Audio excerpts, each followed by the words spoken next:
on this computer. And let me start sharing. Just a minute.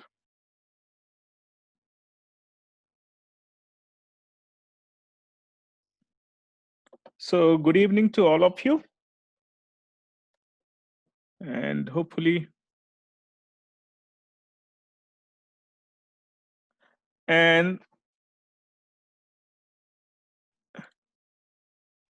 yes, Chris, there's a place to put. So just Chris, here you can just look into this. If you can see my uh, screen right here, can you see this? Can you see my screen?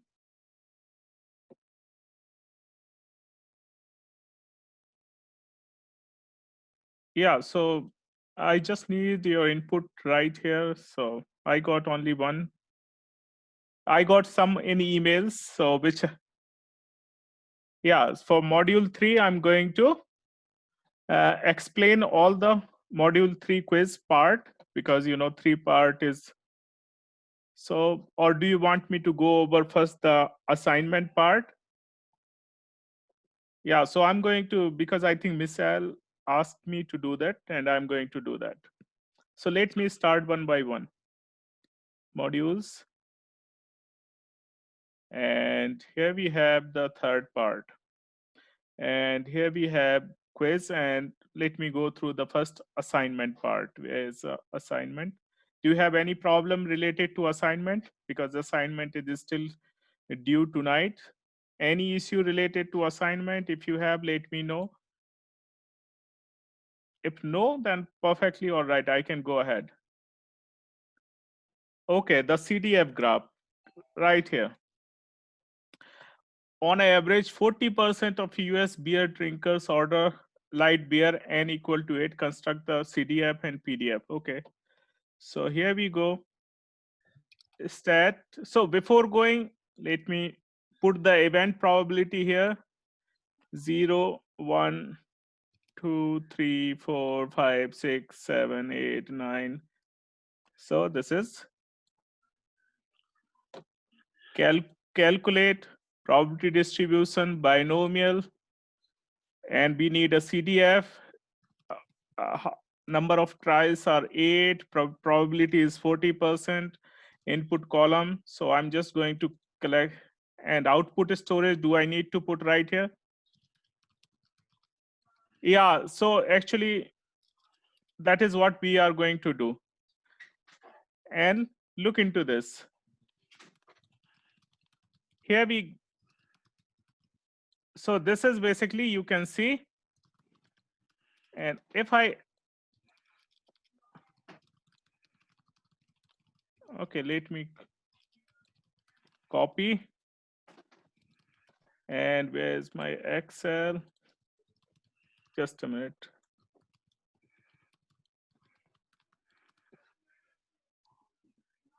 I think I explained this in last class. Did I explain? I did it exactly the same thing in.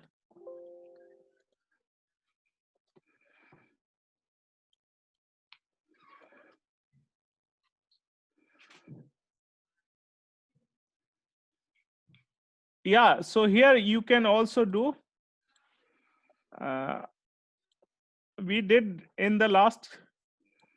So this is exactly, for example, or let me go right here. So calculate probability distribution, and where is the binomial is right here, and output must go here in C2. So I'm just going to put C2 here, and I get this value here. So I have the values right here. Okay, Jody, please remember, I always put, look into this. If you look module 1, I think, did I put the recording? Okay, I put the recording right here. I put the recording right here, and after today, I'm going to put right here. And at the end of each module, I'm going to put recording. So yeah, so this is basically CDF. And if this is CDF, you can just make a, where's a graph. You can make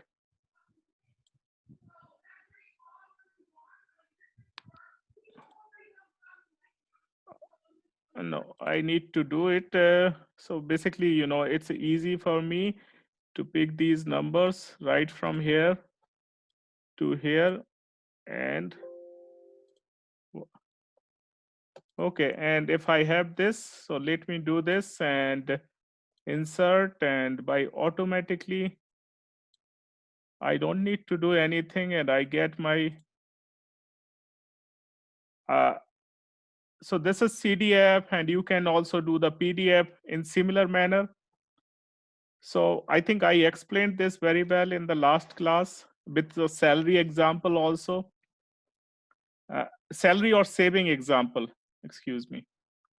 So this is the way you can do CDF and PDF for both Poisson and binomial.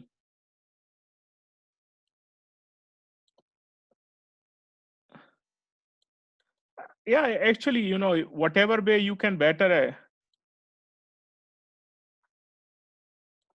So yeah, but here you can see the Minitab also. PDF you can get directly from Minitab here. Graph, probability distribution. Okay, right here you can do, where's a binomial. What is the number of trials are 8. Event probability is 0.4. And you get, this is your PDF. Oh, I think I just used something. So this is PDF. Similarly, you can do for Poisson also. It works. I mean, I think I just did some click. So 8 and 4, I think I don't need this. Okay, so shaded area,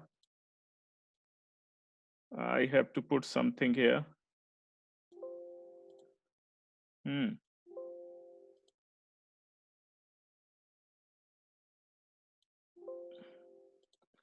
We have to put some shaded value here in order to do that. Actually, I explained this, Chris, in the class last time. So you can do the PDF and CDF this way. You can easily create these values from option here. So this is CDF. Now you want to do PDF, for example. Just go calculate probability distribution. Where am I? Binomial.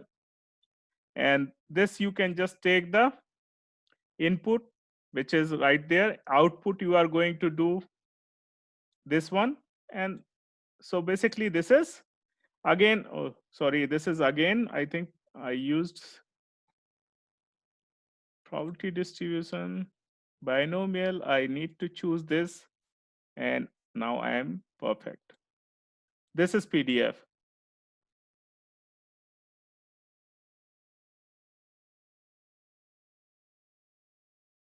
And automatically Excel can plot, these values. So if I want to, let's say I'm just going to copy these two now, or I'm going to copy these values. And I'm going to put this here. I'm going to use these together. Oh, let's do insert recommended. Okay, so this is PDF. So nothing is, and now let me go by on quiz. So we have quiz right here. Actually, one of the interesting feedback I got in my email, bar chart of PDF. Yeah, you can also do, Jimmy. So where am I? Yeah, quiz 6.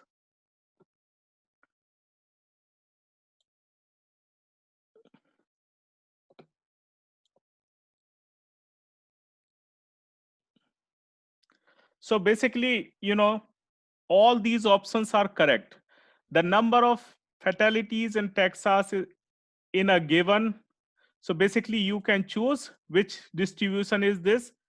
So you need to choose the correct distribution. So this is basically a theoretical aspect. Let me go with the numbers. So let me calculate the numbers. So 112 divided by 280 0.4, 40%. So on a particular day, 40% passenger on particular Lexa, DTW to Lexa, LAX flight used the e-ticket check-in kiosk to obtain boarding pass in a random sample of 8 passengers. So n equal to 8, this percentage 40%. What is the probability that 4 will have used the e-ticket check-in kiosk to obtain boarding pass? So basically you need to understand this is binomial distribution because 40% obtained, 60% not obtained, n equal to 8, and now it is asking exactly 8. It is not asking less than 8 or more than 8 or so this is not cumulative. So let's do right here, calculate probability distribution binomial, and so number of trials is 8, this is 4, correct. Now it is asking, this is PDF, so it is asking how many? 4, 23 point, this is the answer.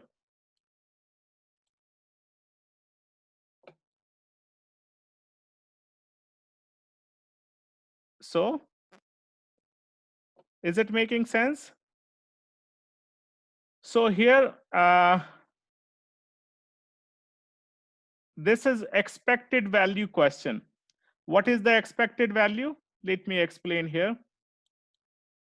Expected value, so there are 10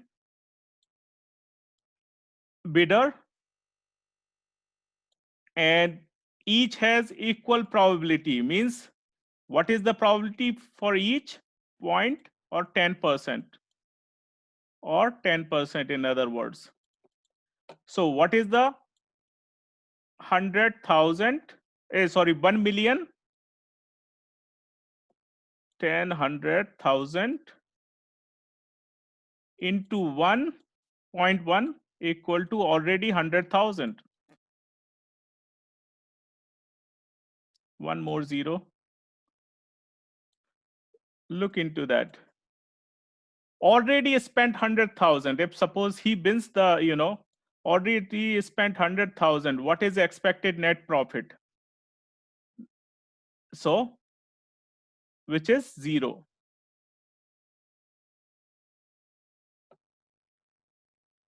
Each company has equal chance of being awarded the contract. So what is the probability? So what is the probability of 10 million, which is 100,000? He already spent 100,000. What is the net profit? 0. So this is basically expected value question. In 90% of automobiles in Orange County have both headlight working. What is the probability that in a sample of 8 automobiles, at least 7 will have both headlight working? So 90% both are working and 10% not working. So exactly this is again binomial distribution, but what distribution in binomial? PDF or CDF? Probability distribution, binomial, and this is CDF. Why? CDF. Now look into that number of tries. How many? This is 90%. And now it is asking 7. Can't see my screen. Oh, just a minute.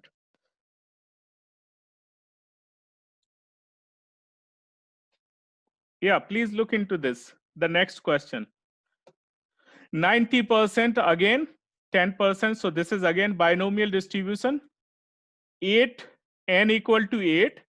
At least 7 have both headlights working. So 8, number of trials 8, event probability is 9. Now we have to figure out whether this is probability or cumulative probability. Okay.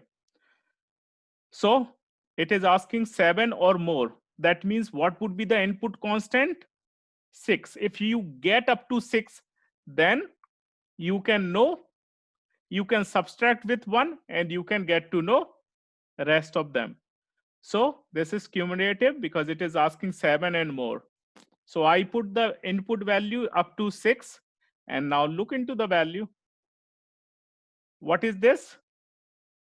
18%.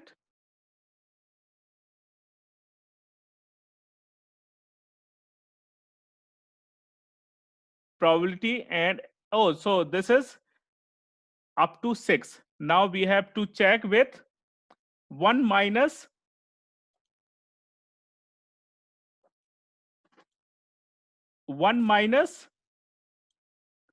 just a minute.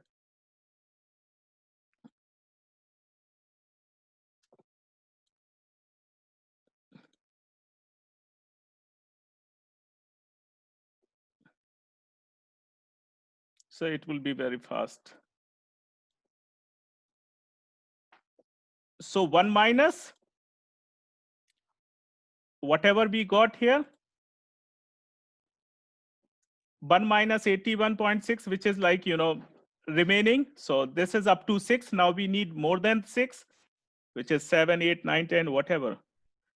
So which is rest of the. So 1 minus 18 or 19%, which is 80 point something. Now look into the next question. Where am I? At a net, okay. So this is basically a parallel computing, Why do we use parallel? I think I explained in the class. Why do we need? And here is the answer. What is the availability? I think I gave the example of Amazon.com. Look into if you have 3 parallel server, 1, 2, 3, each is 90% available. Means 90% availability, 90%, 90%. How much is unavailable? 10% is unavailable, 10%. Second is also 10%. And third is also 10%. What is the probability that, none of them will be available? So look into that. I'm just going to do a very simple calculation. 0.1 into 0.1 into 0.1, which is this much. And now I am going to multiply with 100%. What I am going, sorry, I made a mistake. 0.1 into 0.1 into 0.1. So this is the unavailability. Now I'm going to subtract with 1 minus 1. So basically this is going to be 99.9%. So 0.999 is the answer that, 99.9% it is available if you have 3 servers together. Please stop me if you don't understand anything. So the probability that will be, so the probability that the network will be functioning correctly, which is 99.9%. If you have 4 servers together, how much it would be if you have 5 servers? So how many servers Amazon will be using that, during a year, it will not have any interruption in their e-commerce or e-business. So look into the 5, for example, 5.1 into 0.1 into 0.1 into 0.1 into 0.1. So if 5 servers are there, yeah, 111. Oh, I just did this, one time. 0.1 into 0.1 into 0.1 into 0.1 into 0.1, which is, this is minus 1 up to 99.9999%. I hope you can. Oh, sorry. I think when you are trying to do so many things together. So yeah, this is the availability. See, so 99.9999% means in a year, hardly few minutes disruption would be there in Amazon if they have 5 parallel servers. Okay. So basically, this is a simple concept that, instead of using like, multiple vehicle, if you have multiple vehicle with you, what is the probability that, you will not reach to office? So if one car is not working, two is not working, basically it is based on the reliability. If you have 4 cars with you, I don't think there is any day that you can say, because my car was not working, therefore I am not able to reach to office or something. So it is the concept of parallel or multiple resources, use of multiple resources to get, in parallel way. On Saturday morning, this is the basically 108 calls per hour.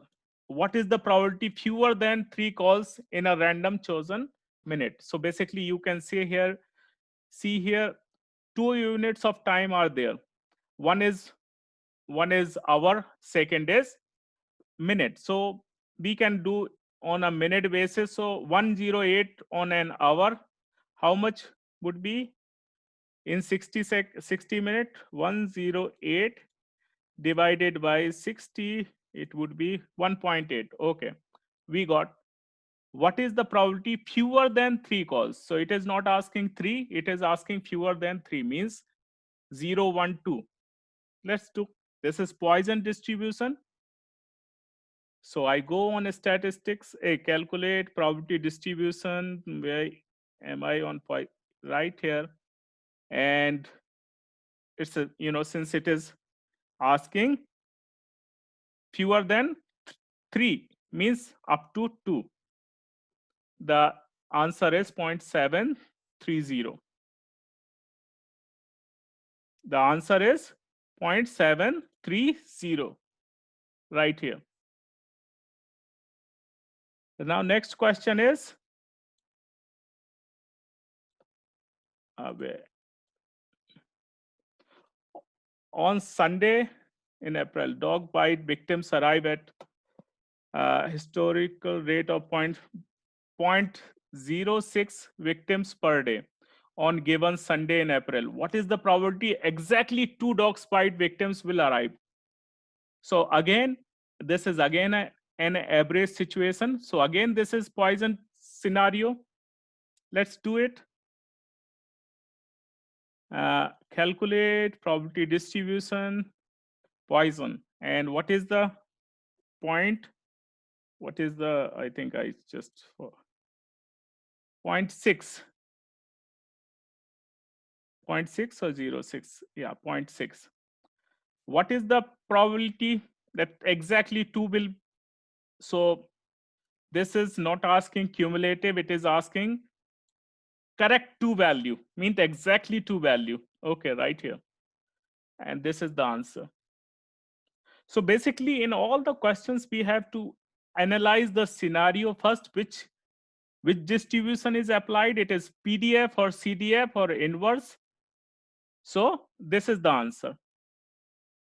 9.87861 in a okay. So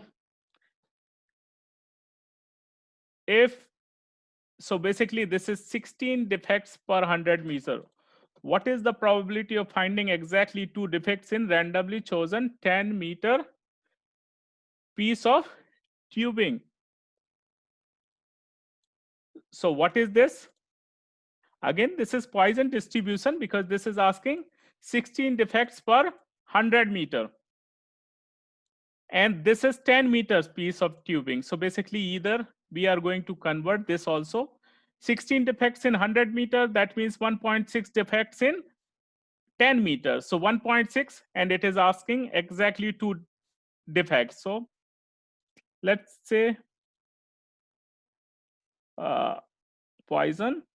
So mean is 1.6, and this is asking, then we have similar unit, and let's see, it is 25.84%.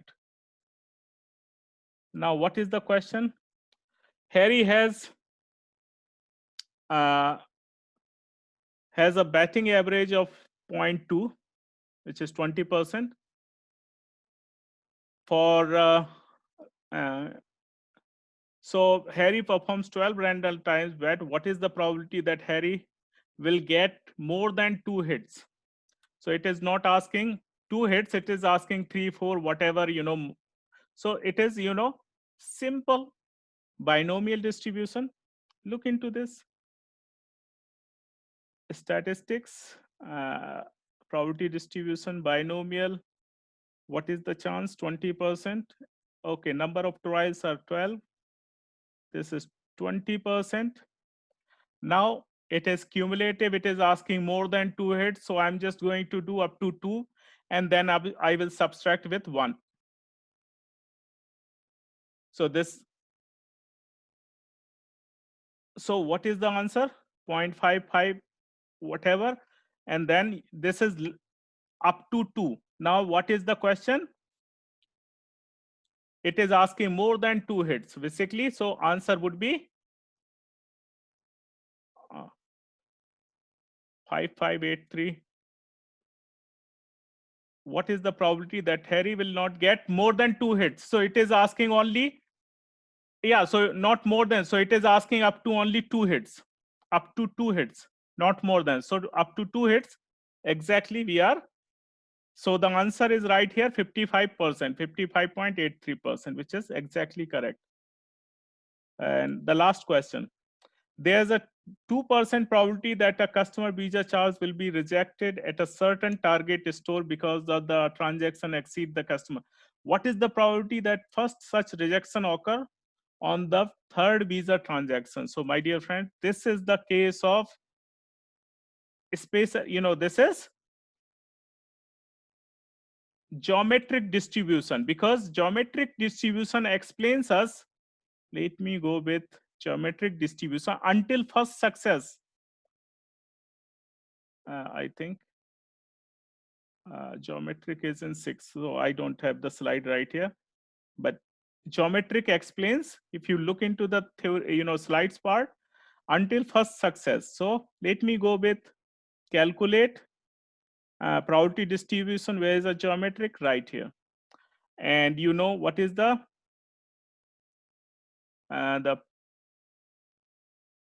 this is, what is the event probability? 0.02. Input constant, what is 3. What is the probability that the first such third visa transaction?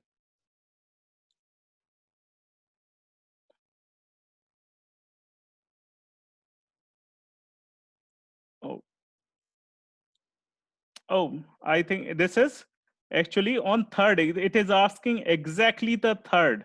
So I think I did a mistake. I, instead of calculate probability distribution, geometric, and because it is asking on third, exactly third. So 0.2, this, and now you look, this is the correct answer. So what is the important thing? Binomial, Poisson, geometric, hypergeometric, or uniform? Which of these distribution? The question is asking question is asking less than, more than, or it is asking equal. If it is asking equal, always use PDF. It is asking less than, always use CDF, but don't subtract. If it is asking more than, then do the CDF and subtract with 1. So this is the very simple idea in order to do the questions. So these are the questions.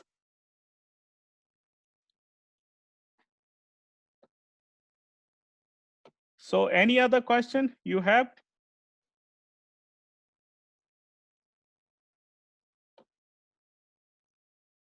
Should I proceed on chapter? Or do you want me to go over? Okay. Okay, let me go with chapter 7. Let me type the rules. Okay.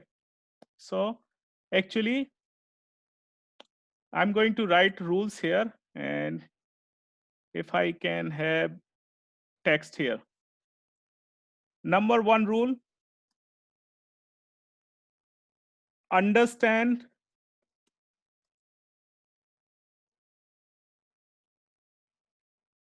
uniform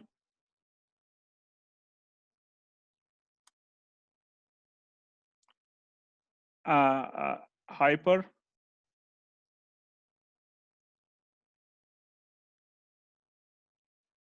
So this is the number 1 rule. Number 2 rule.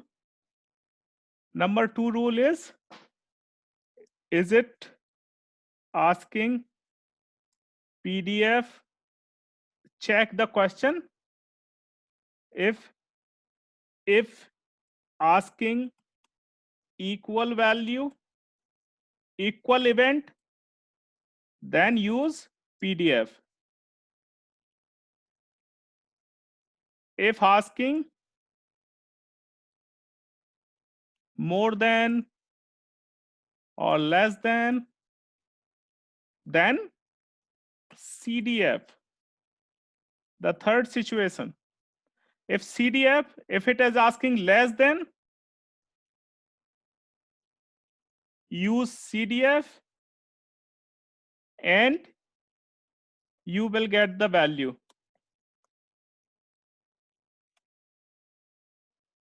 Fourth, if asking more than, use CDF and subtract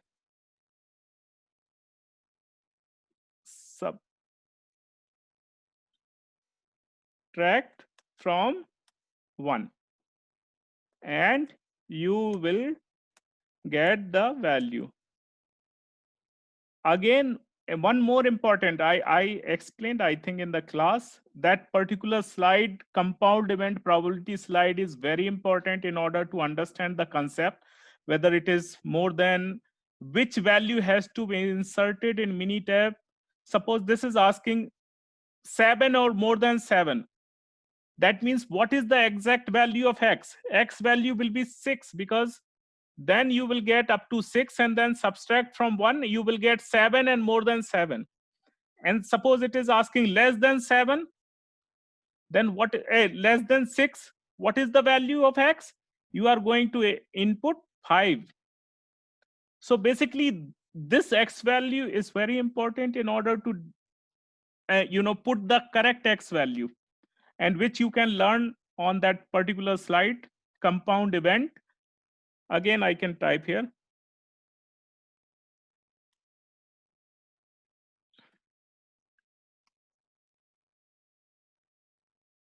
Okay, so this is excuse me. So this is chapter number 6. Now let me go over chapter number 7. So I need to clear all these things. This will remain because I'm recording. So uh,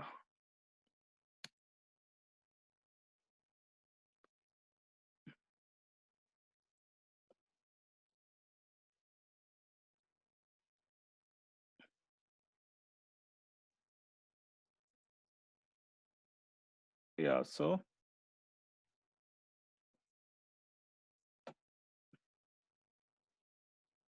now we go to the quiz of chapter 7.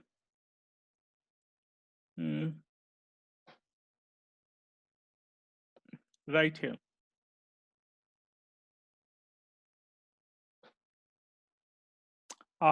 So basically the first question is right here. This is triangular distribution, 10 ounce to 16 ounce with probability 13.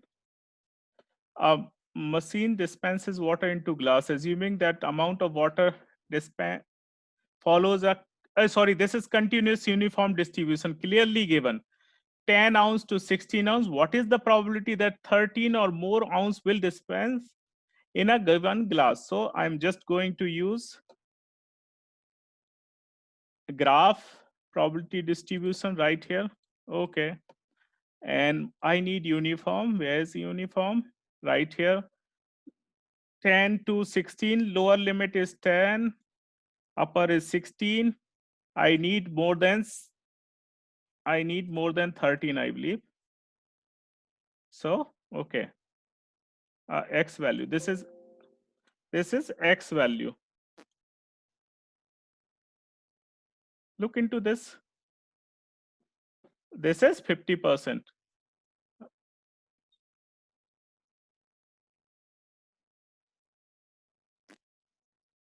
Oh, can you see my screen? Oh,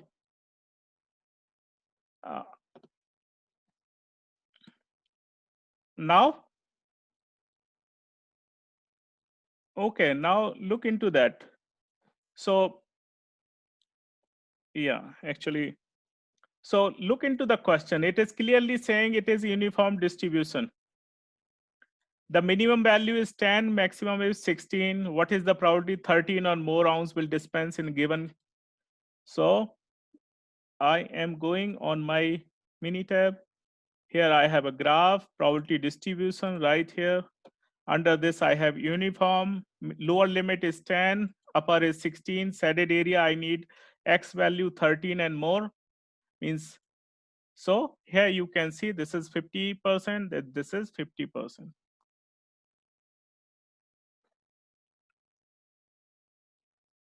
Making sense? Now next question. So a mean is 14-inch, standard deviation 3.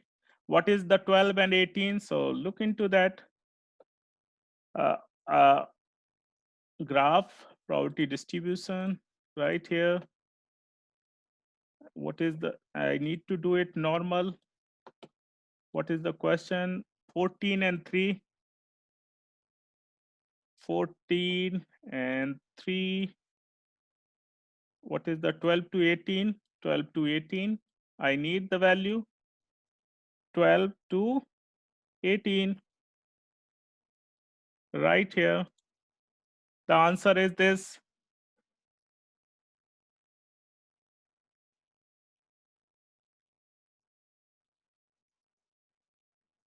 Okay.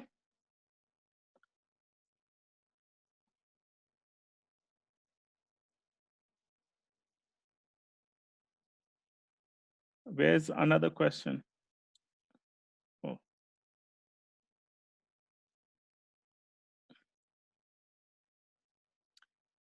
This is so this is haircut saloon with mean is 25, standard deviation is 4. The slowest quartile of customer will require longer than how many minutes? So look into this. And again, mean and the standard, how many quarters are there? Q1, Q2, Q3 quartiles, So basically, I'm just going to plug the same numbers. Let me check the numbers. It's 25 and 4. So graph probability distribution, 25 and 4. And what is asking? Slowest quarter. So now I'm just going to do probability. What is the probability? I need the last quarter, which is, so if I put here 0.75, means 75, up to 75% we have. So this is the value, 27.70. This 27.70 is the 75 percentile limit. So 25% is medium, means this is the average cutting hair salon time, but 27.7 is the 75 percentile or last quarter limit, last quarter starting point. So this is the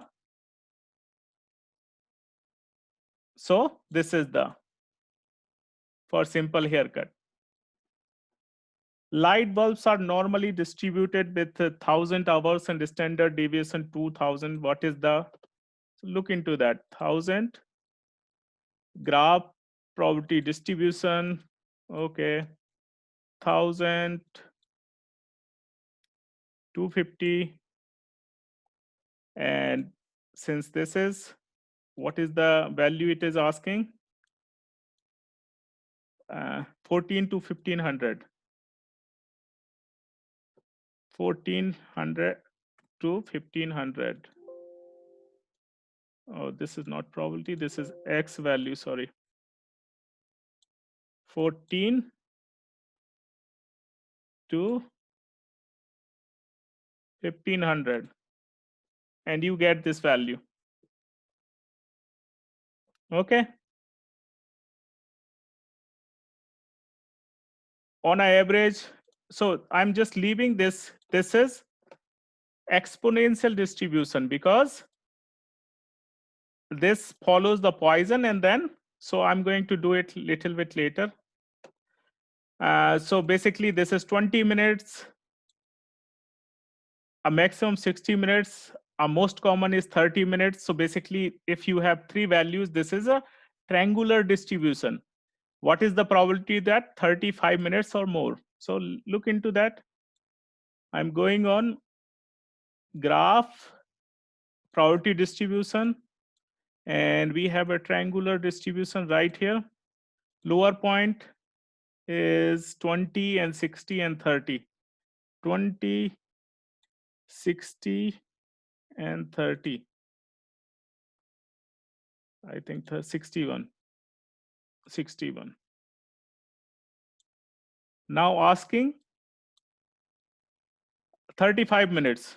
Okay, so I need to go and do the X value, which is I just need this one, and I want 35. And now let's do this.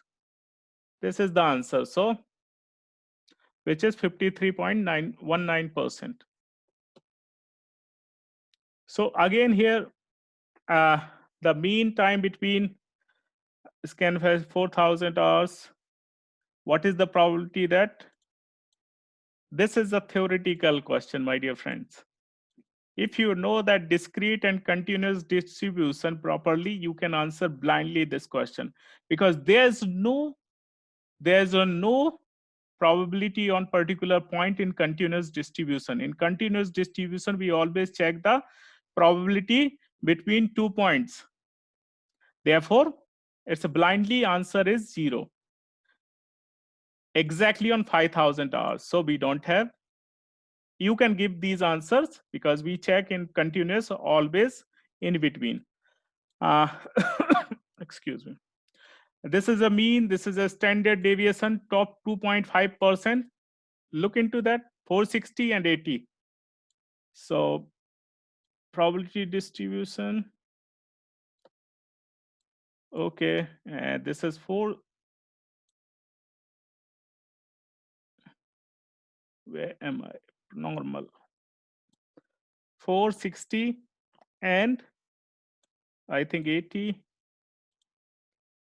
And now it is asking top 2.5% or bottom 97.5%. So which is this? Now we need this value, which is 0.025. This is 0.025. And now you get 616.8.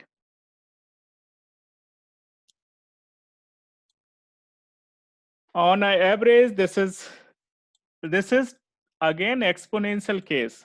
So look into that. It is asking 30 minutes will before the next. So look into this. And where am I? Since I have I did not put, so statistics, probability distribution, and I'm going to go on exponential. So yeah, this is, what is the 15 is the X scale, input constant is 30, threshold is all, here we put 0, mean equal to when threshold is 0. So this is average is, because it follows, exponential distribution is, similar to Poisson, but it gives you the next event happens. So here you go, this gives you 86%, but this is less than 30. What is it is asking after 30 hours? So you subtract with 1, which is 13 or 13 point some percentage. So this is the answer. You only have to subtract with 1 because this is giving less than this 30 and less, up to 30 and less. But the question is asking what is the probability that more than 30 minutes. So you have to subtract with 1 because it is giving up to 30. The most common size of the this okay, so yeah, Jacob, so actually you can see this. Let me explain this. I think I explained in the class, to be honest, don't remember, but I believe I normally, here, can you see this slide? If event per unit time follows Poisson distribution, the time until next event follows the exponential distribution. The time until next event. So this is the, it. So you have been doing this Poisson, but we have to, therefore we have to understand the scenario. Okay, now this is the triangular distribution. Where is the triangular? This is a triangular distribution, and it is asking standard deviation. So standard A plus B plus C, I mean A square plus B square plus C square minus AB minus divided by 18. So let me do this. So the question says we have to do the, excuse me, we have to do the standard deviation.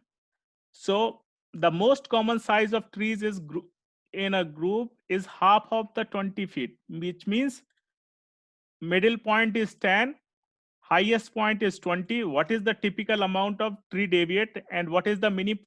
So A is 0, B is 10, and C is 20. These are the 3 points. Now, if I know 3 points, I can do my calculation. Very easy. Uh, just a minute. Let me start my whiteboard. So square root of A square is 0 square plus 10 square is 100. So I'm just putting 100 plus 20 square is 400 minus AB minus AC, which is 0 because 0 into A, minus BC. B is 10 into, and C is 20, which is 200. 10 multiplied by, divided by 18. So 500 minus 200, which is 300, divided by 18, which is coming almost 16 point some value, if you see. And then you square root 16 point some value, 4.44, something like that. Then you remove that, that becomes 4 point something. So this is the answer. Now the last question that I just skipped. So the last question, which is, where is that? The earthquake one. Yeah, so this occurs 3 times in a decade in certain California county. What is the probability that less than 6 months will pass before the next earthquake will come? So here is the, oh, just seeing the whiteboard. So let me go. Where is my, okay. clear all drawing. Look into that. So 1 minus, so what is the lambda here? 3 events are happening in 10 years, in a decade. So 10 years means 120 months, which is coming approximately 0.0, yeah, which is coming to 5. Now it is asking 6 months. So the formula is right here, 1 minus e to the power sorry, this is 0.025 into, it is asking 6 months, so we converted on monthly basis into 6. If we do this 1 minus all the way to, so this is coming 1 minus 8607, and then this will be 0.1393. This would be the answer, because so this is where is the, yeah, this is the case, here we have, yeah, actually there is some problem in Minitab in order to fit that numbers to get the, so I did manually, and I will share with you, because Minitab is little bit issue I have in order to do that calculation on Minitab, therefore I just did it. Rest are fine. You got it? Can you share it? So this is exponential, correct? This is, do you want me to share? So this is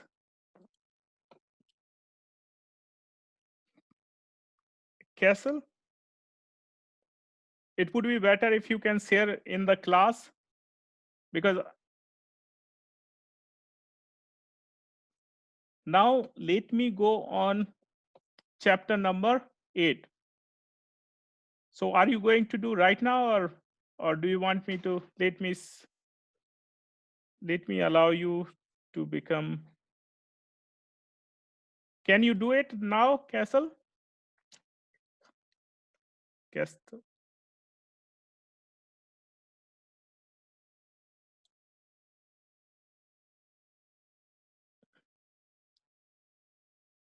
Okay, I think probably he is doing. So let me start my chapter number 8.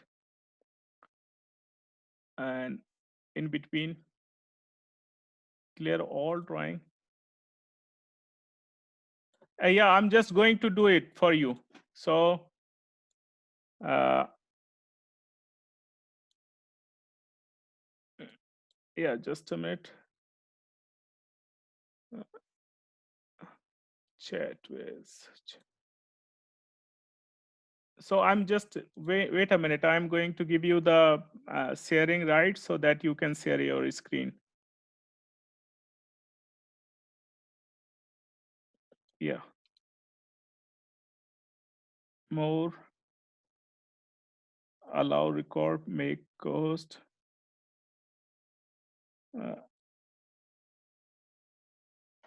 So I just made a host to you. You have to make it back to me in order to do that. So are you understanding how? Otherwise, I will not be able to share my.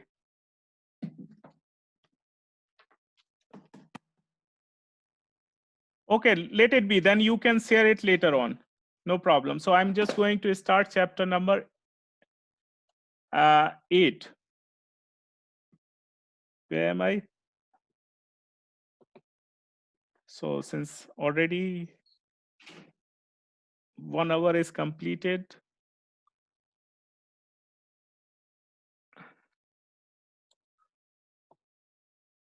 Actually, this is important, because this subject, actually, I got one feedback from one of the student in the class.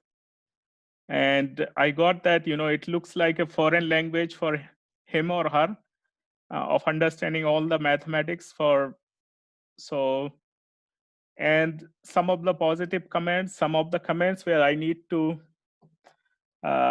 make a brief video. So I will try to do that. But, one student asked me to do 3 minutes video on binomial distribution, 3 minutes on Poisson distribution. Probably I will not be able to do that because 3 minutes I cannot explain the binomial distribution with 2 3 example with concept. At least 15 to 20 minutes are required in order to explain binomial distribution on that. So normally so I take 1 hour of class in order to explain most of the concept. And let me see, let me get all your feedbacks, and based on that, let's see what I can do best in order to improve your learning in this subject. Certainly, I believe that those who have not studied mathematics or mathematics background, certainly this is little bit difficult. And second point is that we are doing all the things in 6 weeks. And normally in Eastern full-time face-to-face MBA, I teach the same content in 9 weeks. In regular, other university where I worked, I used to teach 15 weeks. So basically, this is 6 weeks is another, time limit is another issue in order to explain everything. And even, it's difficult for you, those who have no background of statistics or mathematics. It requires a lot of thinking, a lot of understanding before plugging the numbers in Minitab. Now, from chapter on 8 onwards, we are going to learn inferential statistics. Do you remember what is the inferential statistics? So I think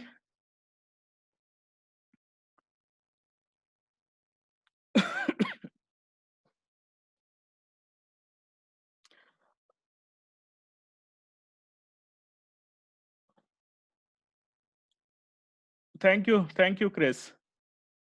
Uh, so this is the inferential statistics. What is inferential statistics?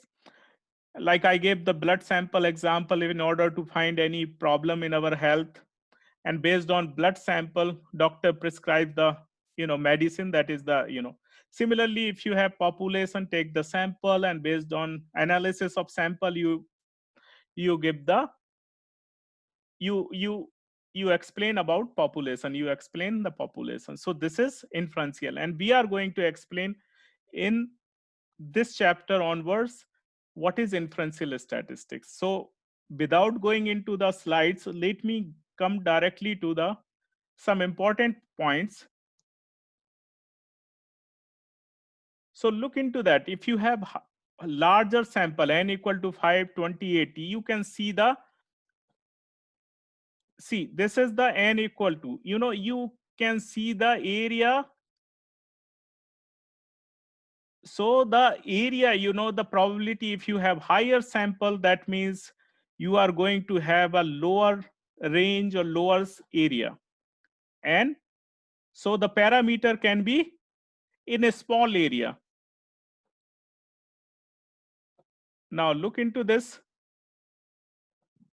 So this is the term called sigma upon square root n, central limit theorem. So sigma upon square root of n. So if you increase this part, you can get the smaller value of this. So this is for n 1, 2, 3. Now let's go on central limit theorem. What is central? If you have sample size large enough, all the distributions approach to normal distribution.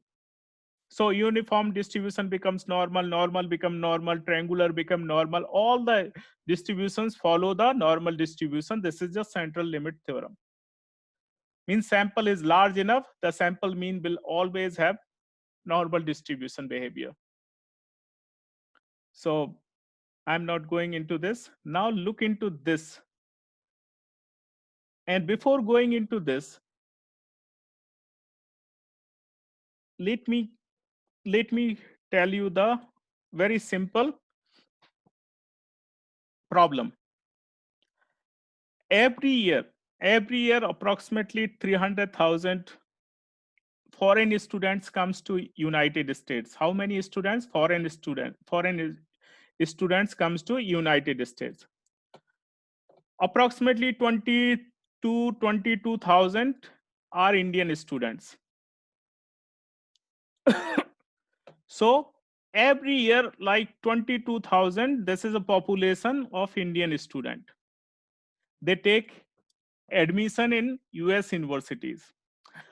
I am interested to know what is the average of all 22,000 average CGPA.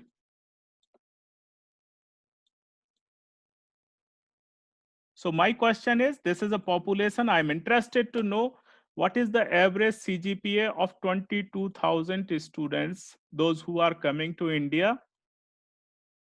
This is, can I do this? Basically, I can't do that because I don't have the data of all the 22,000 students, and I can ask, what is your undergraduate GPA? What is of all 22,000? Because who is living in what state? I don't know. Even embassy, US embassy doesn't know what is the CGPA. They don't record the CGPA in order to give the visa. Okay, so what I can do, I am interested to know what is the all students coming, their CGPA. What I can do, okay, I am going to take the sample. So I got like 500 student. I got almost 500 student. Okay, so I take the sample from these 22,500 students. Okay, I did the analysis and I can get to know, okay, the CGPA would be, can I give the answer that the CGPA would be 8.54? I mean, that I can't give, because even if I ask you what would be your CGPA or GPA at the end of MBA, you can't say that 3.89 or 3.99. You can't give the answer. What you can say, you can give me the answer that your CGPA would be between 3 point somewhere between 3.8 to 3.95. Basically, what we can tell the limit, the range in which your GPA will fall. Similarly, based on this I can say the 22,000 students, their GPA or CGPA would be between 8.84 to 9.25, because I can't tell exact value. There I can add the value. I am 95% confident. I am 95% confident that the value will be in this range. Similarly, I can say 99%, 90. So the confidence interval gives me the confidence about my generalization of based on sample. So this is called confidence interval. So, so this is what we are going to do here in this chapter. Uh, so this is the, for example, this is GRE score, this is TOEFL score, CGPA. Now, based on this is a true data. Let me check what is the CGPA of all 22,000 students, those who entered in US based on these 500. So let me see. I go on statistics. I have basic statistics. I have one sample Z, one sample T. Why we have one variance? So I'm one proportion.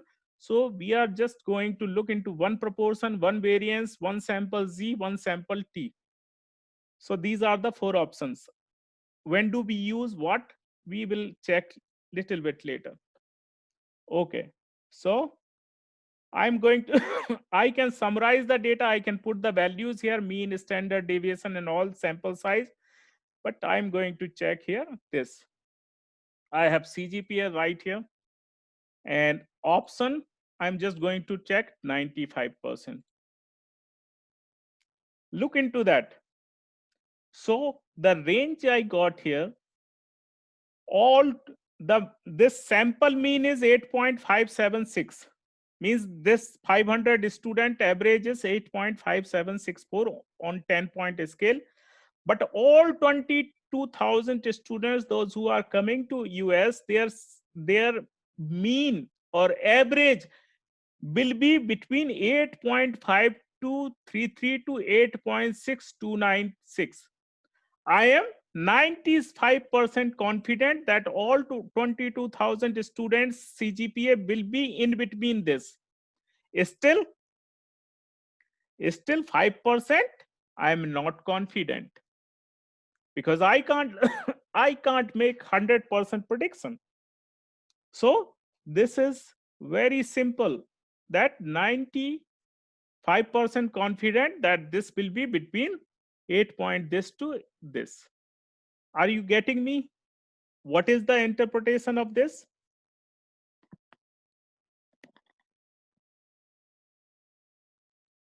If it is clear, let me go on the theoretical. So this is the purpose here. Now look into that very simple basic static one sample z test. Here if you know the population standard deviation, means if I know the standard deviation of all 22,000 students, then I can use this z test. If I don't know the population standard deviation, I don't use this. If suppose this is basic statistics, one sample t test, if I don't know the population standard deviation, which is rarely possible, then I use one sample t test. Then we have a proportion test. This is a proportion. For example, research 1 is research university, 0 is non-research university. So what is the proportion of research, those all 22,000 students coming to United States? So if this is the situation, I can go basic statistics. Here I have one sample proportion test, one sample, and I can say research here. Again 90%, 95%, and look into that proportion. Excuse me. Proportion is the all 22,000 students coming to United States, their research university proportion would be 0.1552, 51.52% to 60 point this percent, 60.4%. I'm 95% confidence. I have 95% confidence. Still, it can go above or below. It can go above 60.4%. It can go below 51.52%. That is 5% chance is still there. So if you increase the confidence interval, the range will be increased. So if I will say I'm 99% confidence, certainly the range will increase. I'm 99% confidence that my CGPA, GPA between 3.5 to 4, 100%. 99%, still 1% chance any situation can occur which can prevent this. So this is a proportion test. Now we go to the next part, which is what is the all 22,000 students standard deviation or variance range. Again 90. So here we go basic statistics. Under basic statistics we have one variance. Look into that. I'm just going to use, for example, GPA, CGPA. Perform hypothesis test. I'm just going to use option 95%. And look into that. I'm 95% confident the variance of all 22,000 students, CGPA variance, GPA variance between 0.57 to this much. So using chi-square is 0.57 to 0.64. Is it making sense?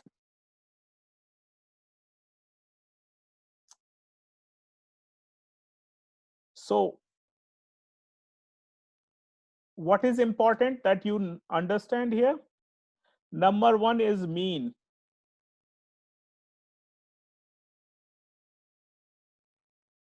Second is Variance and standard deviation, you know the difference. Mean, variance, what is the third thing? Proportion. Here in mean you have,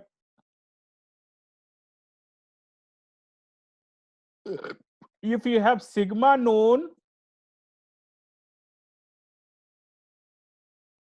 sigma is denoted for population. If population standard deviation known, you use Z. If sigma is not known,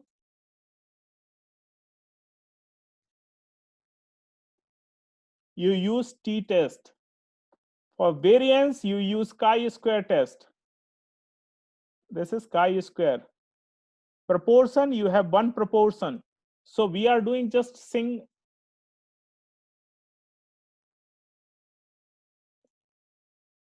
So if this is clear, I think this is the summary of entire chapter. Now let me go on the slide part. So this is the summary of entire, you need to identify if mean is given, if sigma is given, you are going to check Z test. If you are going to have, sigma is not given, you are going to use T. If variance or standard deviation is given, or you are going to check standard deviation, you use chi-square.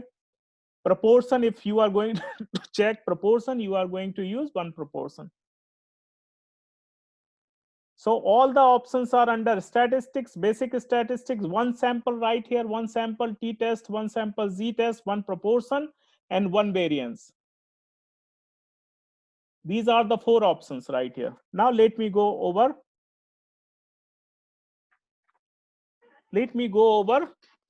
So what is the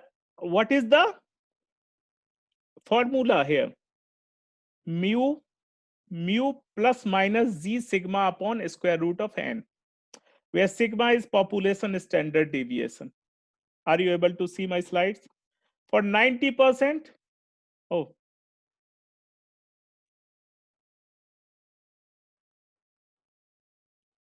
are you able to see now?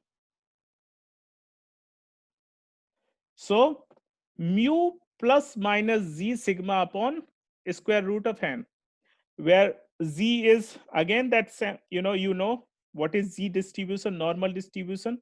Sigma is population standard deviation. Square root of n means sample size.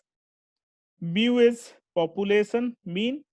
Based on that population, mu plus minus 90% confidence interval. What is the value of 90%? 1.645. If you remember the table, 95% 1.96, 99% 2.576. This is 99%. And let me give you these values, right? What is, how we are getting 1.96, 2.57, and 1 point. Just have a look. Can you see my Minitab graph? Probability distribution. Okay, right here. 0, 1. Shaded area. Now we are going to check the probability, and we are going to check probability, which is 0.25% and 0.975%. Look into the value. Oh, sorry. So I have to check first 0.975, or I can do this way. And I just need 0.95 in between. Oh, sorry. I did make a mistake. I made a mistake. So I need 0.5% here.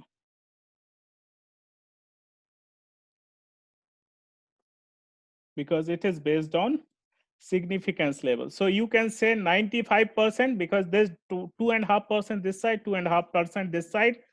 The center part is 95%. So minus 1.962. Similarly, I can do graph probability distribution for 90%, which is 10% here. So I can put this, and I can get the 1.64%. Similarly, I can do 99%, 99, which is I can do uh, 0.01. Okay. Here you can see 2.576 and 2.576. So these are the values. Now look into that. So basically this, if I say 99% confidence, means this is my range. This is 99%. This means my value should come 99. And this is 1%, half percent, 0.5% here, and 0.5% here, which is my rejection. Even there is a chance. So this is 90. If I give 95%, that means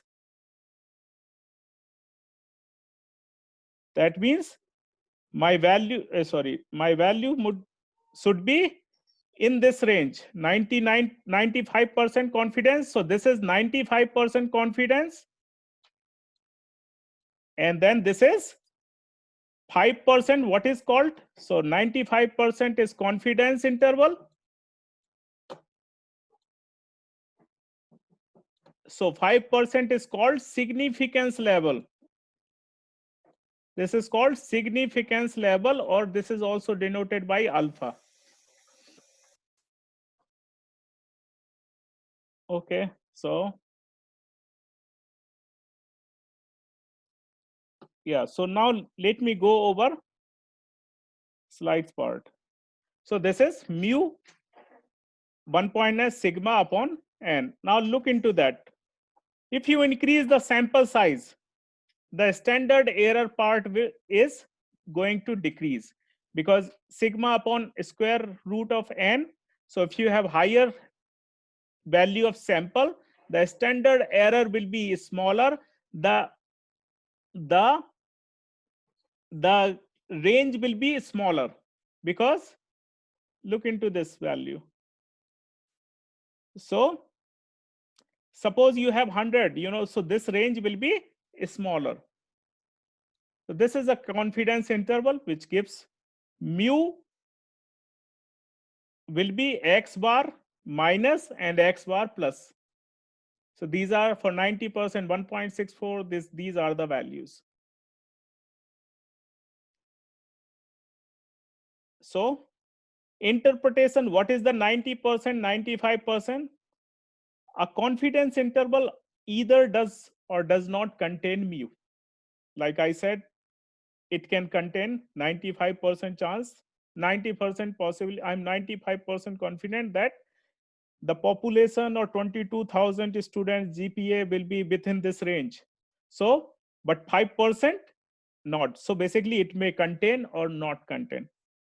It also quantifies the risk. Like I said, 95% confident, but at same time it has 5% risk that it may not contain that GPA. Out of 100 confidence interval, approximately 95 may contain mu, with approximately 5% may not contain mu when constructing 95% confidence interval. So rule of thumb, n must be greater than equal to 30. Means sample size must be greater than equal to 30 in order to do normality. Why is? Because here we can understand very. So when do we use z-test? When you know with known standard deviation. When you know the standard deviation population, then you use z-test. When you don't know then you use t-test. So what is the t-test? X bar plus minus t alpha. Here the population standard deviation has been replaced by sample standard deviation, which is small s. So this is standard error. Based on that, so this is called confidence interval. This is called significance level. Alpha is known as significance level. So again, the same degree of freedom here, n minus 1. N is number of observations minus 1. Look into this up now. how we compare Z and T test. So if you look into the Z and T test, if you see the table, I think I explained last time the Z or T table. Module. I think I did not explain. So let me, because after value 30, the Z and T value becomes normal. When you say the sample must be 30, it that the population of any site? No. It is a very simple. Okay. So let me pull out the, why do we say? Because Z test and T test value becomes normal. Because if you have sample size 30, it follows the normal distribution. Any distribution follows the normal distribution. So minimum value of sample is 30 of population. But what is the actual sample size, that I'm going to explain later in this chapter. So you have to wait half an hour at least for that, or 20-25 minutes. Give me a minute. Let me pull out T table.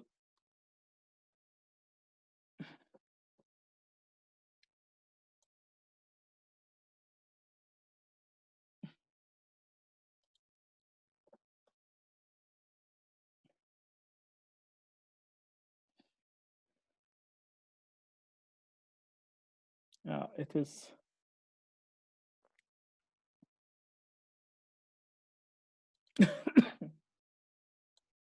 This is taking longer time.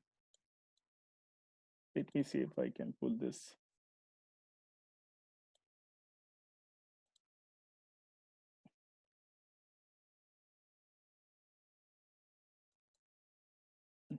Can't open.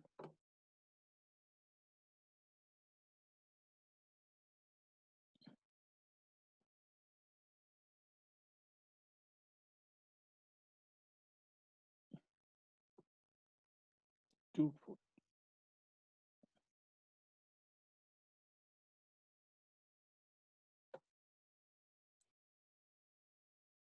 Give me a minute. I'm just pulling the T table.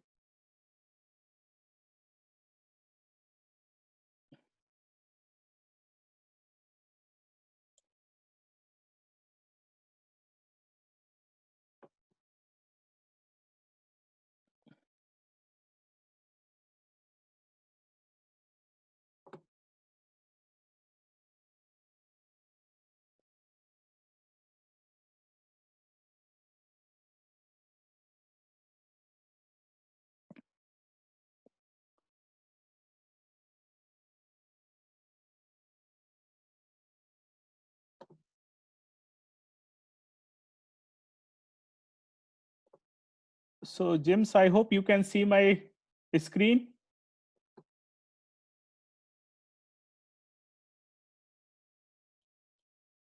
Look into that. Degree of freedom n minus 1 is the formula. So look into that. This is degree of freedom. So look into the case of 30. Let's see. This is the 30. And this is the case for degree of freedom 30 is what is, sorry, 31. If sample size is 31, then degree of freedom would be 30. And the case of for 30 is 1.697. If you can see here, this is the case 1.697. What about if degree of freedom infinite? What is the 1.645? 1.645 for infinite degree of freedom means you have thousands of sample size. Sample size is 1000. And if you have 31, it is 1.697. How much difference is there? Very minimum difference is there. How much? 0.0 approximately 52. 47. No, 45 plus 50. Yeah, 52. This is the difference between when you have sample of 31 and when you have infinite. Is it making sense?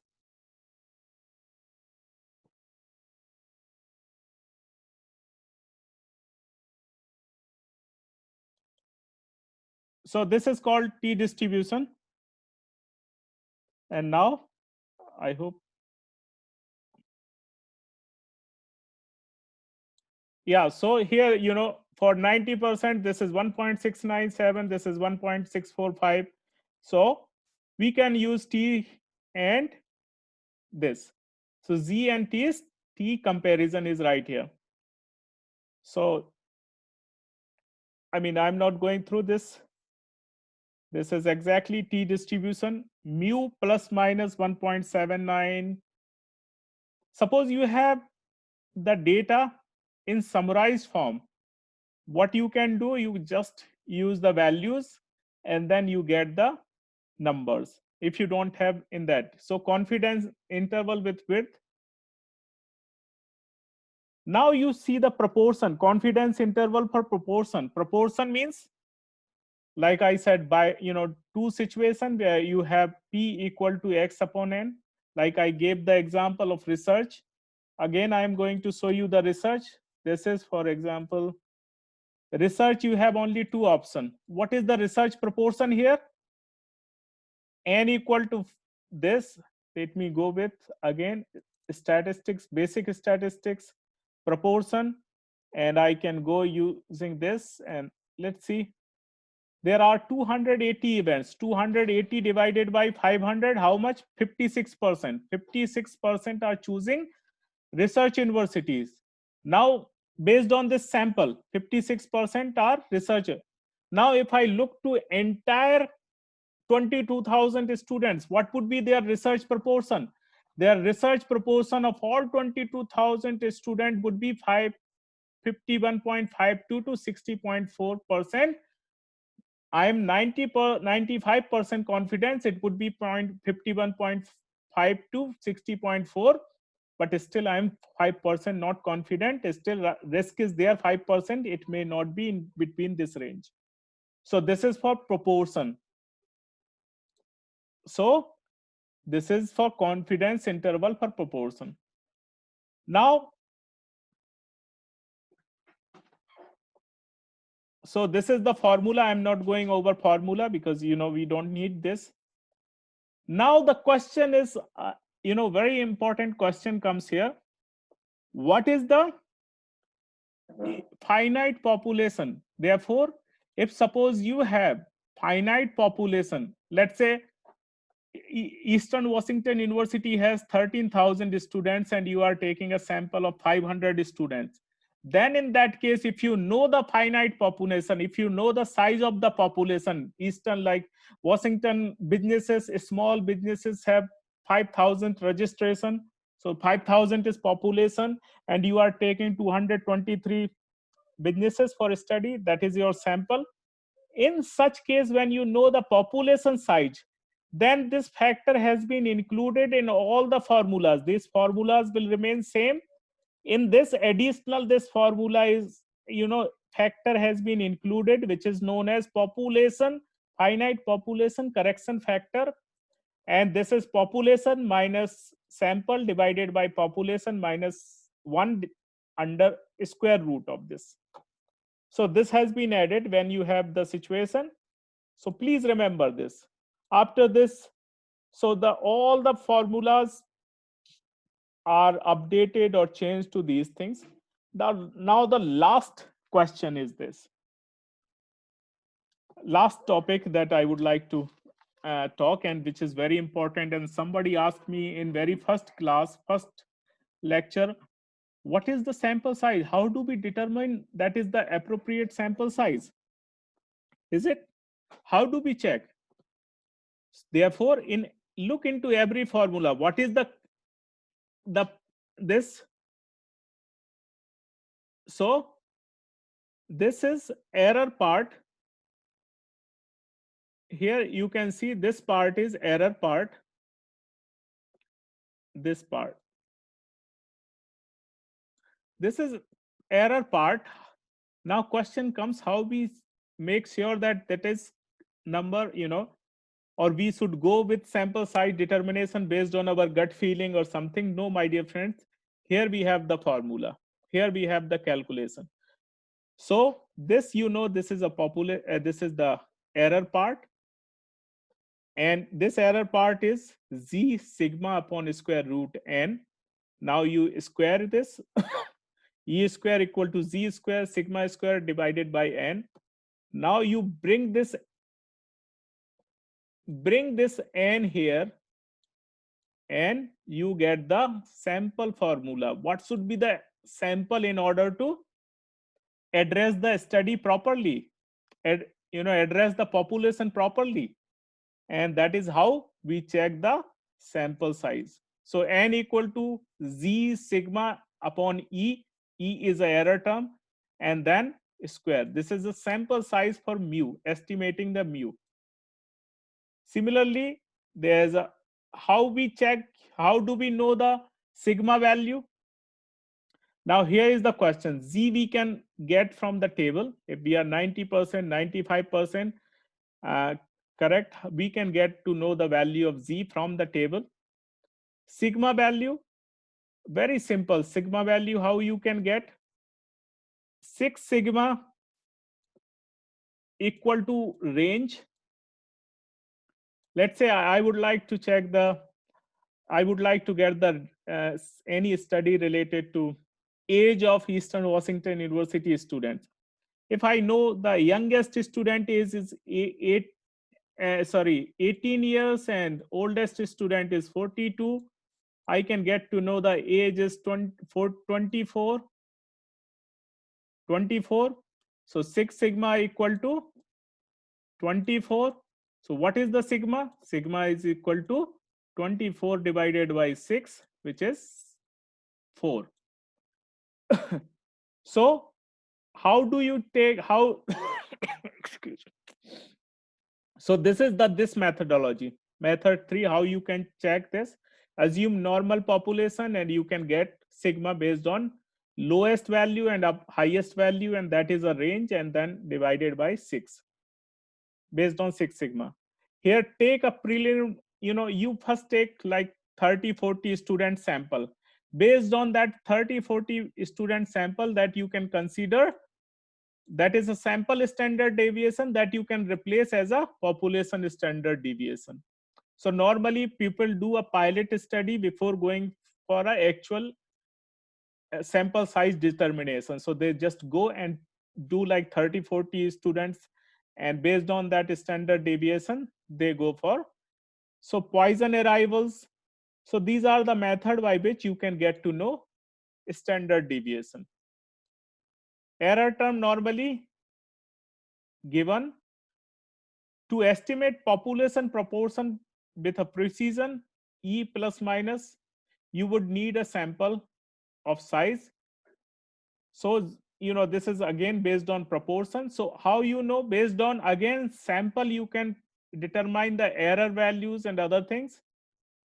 So if you know these things, you can calculate population, how many samples are required for particular population.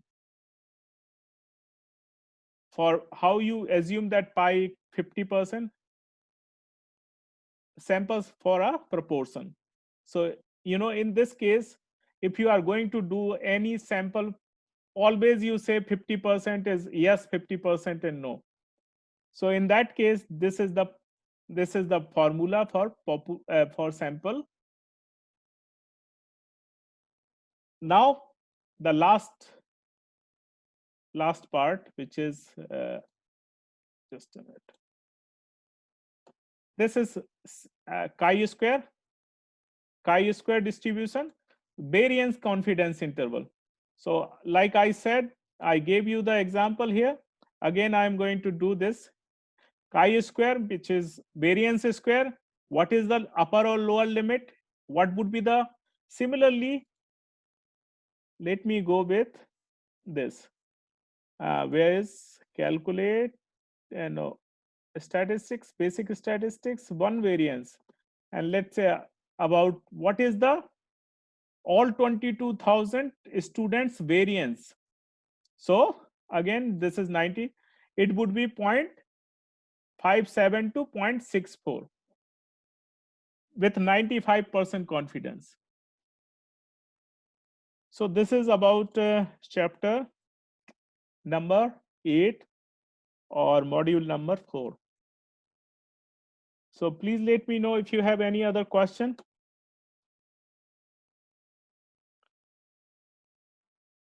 Yeah, it's a longer lecture because we covered first 1 hour for explaining quizzes. You won't have any problem. Exactly. Chi-square is a variance test. Exactly.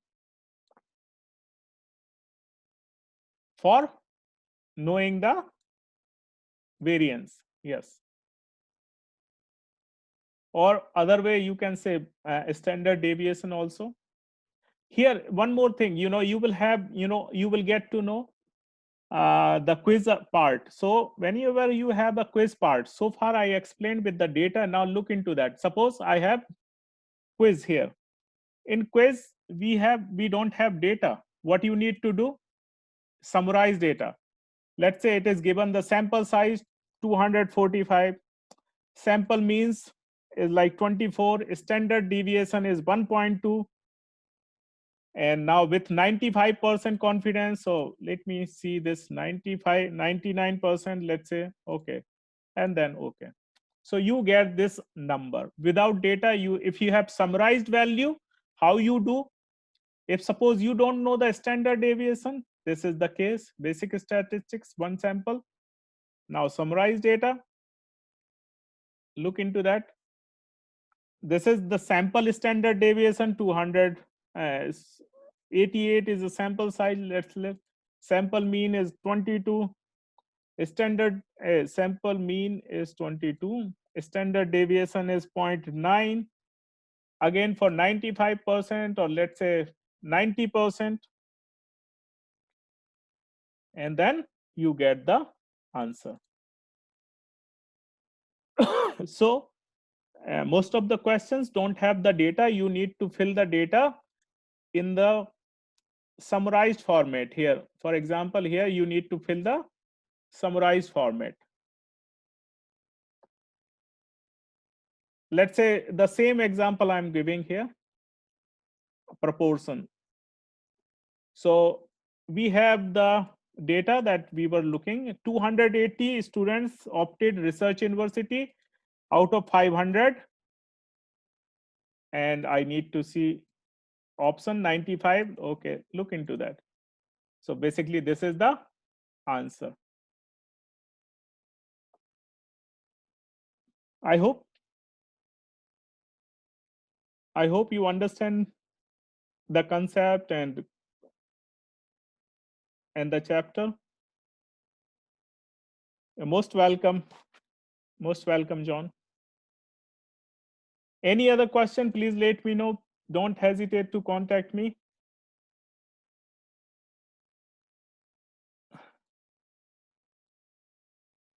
Bye bye. Good night.